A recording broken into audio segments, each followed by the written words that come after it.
अस्सलाम वालेकुम। SM news के साथ मैं हूं मुकद्दर रज़ा। SM न्यूज़ स्टूडियो में खुशामदीद। खबरों का सिलसिला बढ़ाते हुए खबशान करते हैं वहाड़ी से।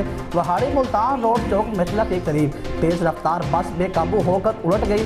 हादसे में खवातीन और बच्चों समेत 17 अफराद जख्मी हो गए। जराये के मुताबिक बताया जा रहा है कि रेस्क्यू 112 ने जख्मियों को अस्पताल मुंतकिल कर दिया है। इसी हवाले से मजीद अपडेट कर रहे हैं SM न्यूज़ के नुमाइंदे फैज़ फरीद। जी फैज़, आगाह कीजिएगा इस हवाले से।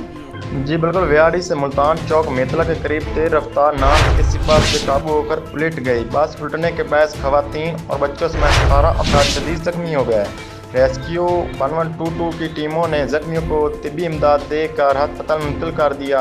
एन शहीदीन के मुताबिक मुल्तान से व्याड़ी आने वाली बस बच्चों को बचाते हुए बेकाबू होकर उलट गई। पुलिस ने मौका पर पहुंचकर कार्रवाई शुरू कर दी। जी बहुत शुक्रिया फैज़, तफसीलात से आगाह करने के लिए। अब तक के लिए इतना ही। मज़ीद खबरों के लिए देखते रहिए SM न्यूज़।